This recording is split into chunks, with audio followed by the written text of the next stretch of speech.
going on, guys? It's Cliffy here. Today we are playing our first game of the Big Bash League season. This season we've chosen to go with the Sydney Thunder. They've got off to a great start here in our first game against the Strikers. 4 for 129 of 14 overs and some. And we're just going to look to go and probably, I was going to say rotate the strike, but there is plenty of time, a little bit of time to play ourselves in for a couple of overs and then maybe go for a big bang in the last couple. But we will have to wait and see what does happen. But it is nice to go and play some more T20 cricket. It has been, well, we have just come out of some T20 cricket, I guess you'd say, playing in the NatWest T20 Blast. And Sean Tate, he is bowling quick, this fella. He is bowling 144 clicks plus. So it is quite difficult for me actually to go and pick up. But a lot of them do seem to be hitting. I was going to say, a lot of them do seem to be hitting onto the pads, onto the legs, and we can just go and work it away to the leg side. So we've done that the first two. Hopefully we can continue to do that now, but we've got the spinner on, and I don't know what I'm going to do. I do want to go big. I want to go aggressive, but I don't want to really give my wicket away too much. And if we can continue to work it like we have there, we are going to go and pick ourselves up a nice wee first four of the innings for us. And Adam Zampa, who's not a bad bowler by any stretch of the imagination. I can't imagine Adam Zampa being too far away. I don't want to say from the test side, he is a fairly consistent performer and fairly regular performer now for the limited overs side, but I think a test call-up is not too far away for the young leg spinner.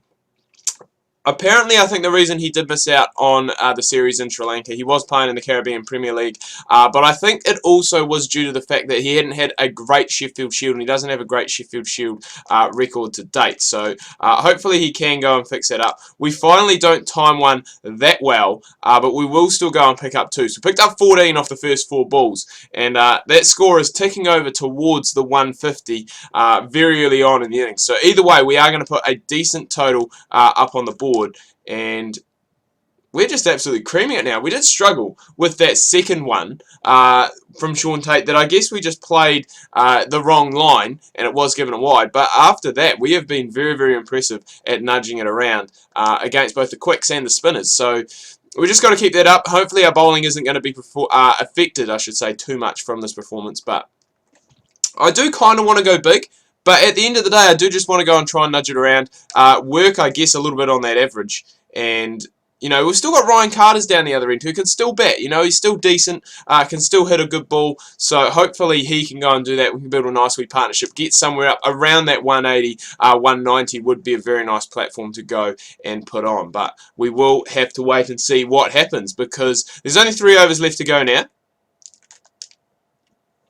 And again, we are just going to continue. If you're going to put it wide, Zamps, we are going to go and continue to just play that away and just smash it away. We'll guide it away more than anything through third man, I guess you'd say. And I do tell a lie, it isn't actually Ryan Carter's, it is Patterson who's in there, who I think is playing in the Australia A quad series that is going on at the moment with South Africa A, India A, and the National Performance Centre or Selection, which is basically the young guns of Australia. So it's actually quite a good series to follow. I think they do it every year around this time. And there are some good up-and-coming players and some good players who can't quite crack the national team that are in all of those sides. Manish Pandey is one who technically I think should be in the Indian one-day setup. He's a very good player, especially on Australian pitches. So maybe that's why he's been selected for this here. But, you know, we can't complain here or there about that. That series actually has thrown up a couple of interesting games to date so far. The first of all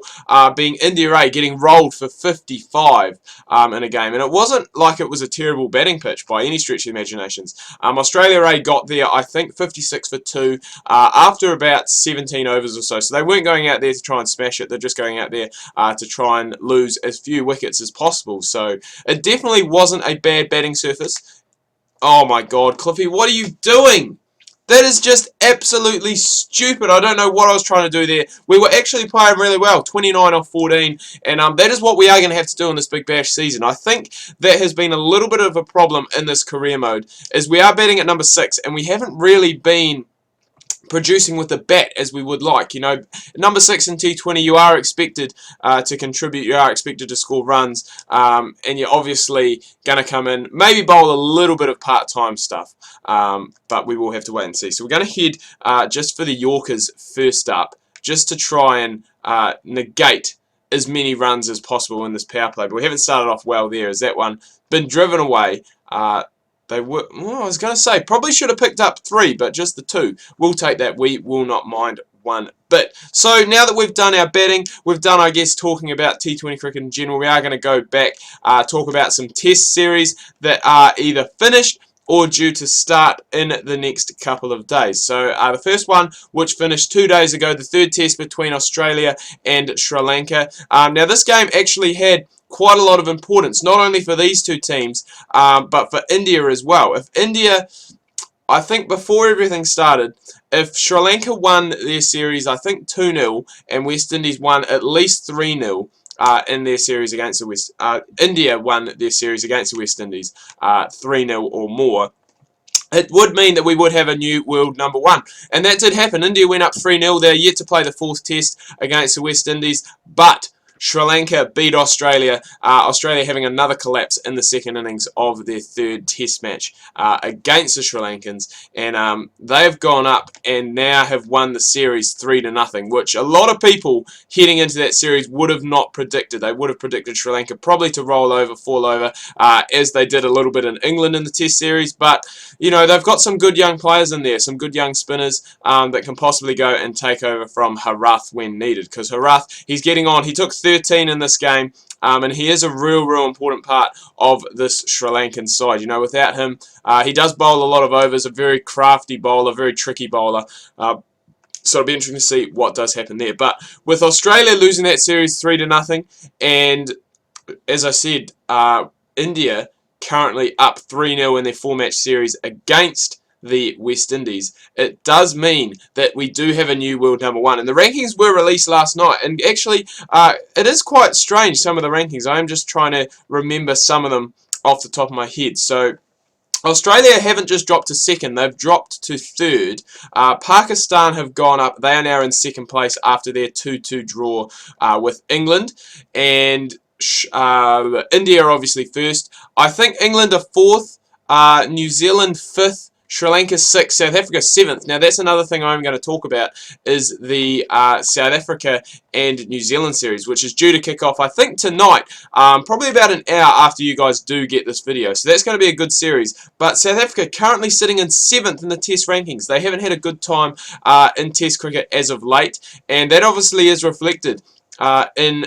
Oh, that's a poor ball. That's a terrible ball. That's obviously reflected in how everything has been going for them recently. I mean, they had a pretty terrible time against England not too long ago. I think they lost that series. I think it was 3-1. I think South Africa did get one game, but that was in their own backyard as well. So you never want to lose a game like that.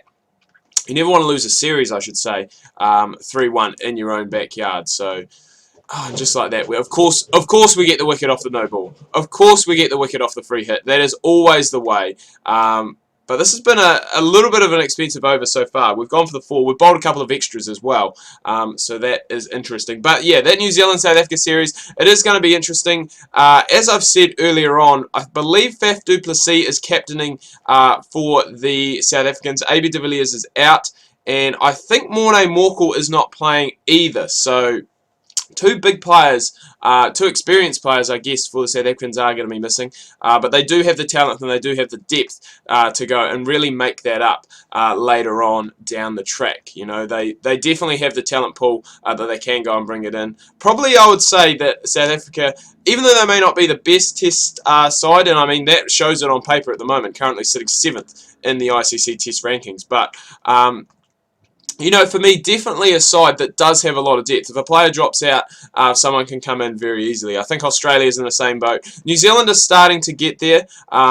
You know, I guess our wider talent pool is starting to get a bit better. I think the batting could still get a little bit more talent in there, would be nice. But, you know, the bowling, the fast bowling stocks obviously are the best that they've ever been. Oh, my God, that didn't carry. It didn't carry. I can't believe it. It is, as I said, batting. Wicket keeping, we're in pretty good stead as well. You know, a little bit aging. It would be nice if a young wicket keeper, good young wicket keeper, batsman came onto the scene for the Kiwis, because BJ Watling, I mean, he's not old. I think he's about 30 now, so he is getting up there. And Luke Ronke, he's about 35, 36, possibly even 30. No, he can't be 37.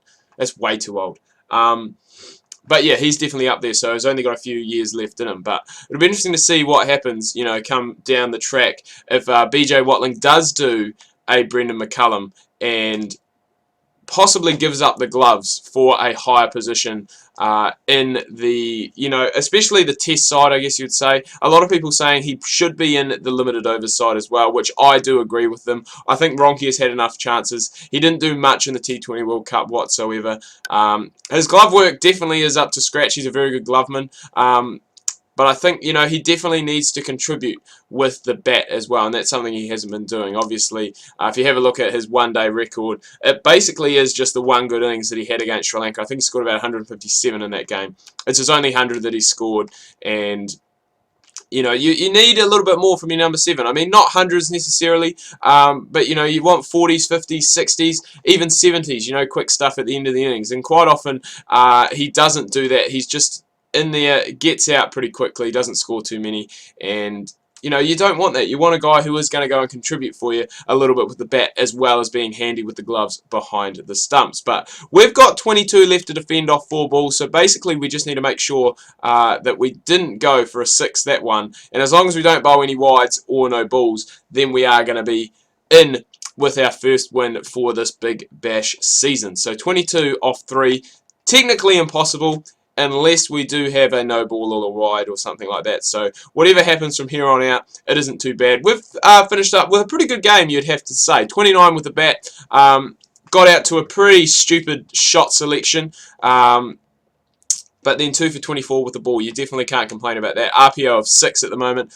Would be nice to pick up another wicket, you know, just to get that third one. It always looks good on the stat card. Always looks good on the scorecard, just to have that extra one. And hopefully we can pick it up here against the West Indian Pollard. But at the end of the day, it's not about the individual performance. It is about the team performance, and that is what has happened. We have seen the Sydney Thunder beat the Adelaide Strikers in the first game of the Big Bash League for this season. We will definitely go and take that there. But anyway, guys, I'm going to wrap things up here. Do hope you've enjoyed this video. If you have, please remember to leave a like. If you are new, please do subscribe. Make sure you check out my Facebook and Twitter links. That can be found down below in the description. Hope you're having a good week so far and have a good weekend planned. Remember, no video tomorrow, but Cliffy's Champions League on Sunday. We're into week 4 of that. Make sure you do not miss that.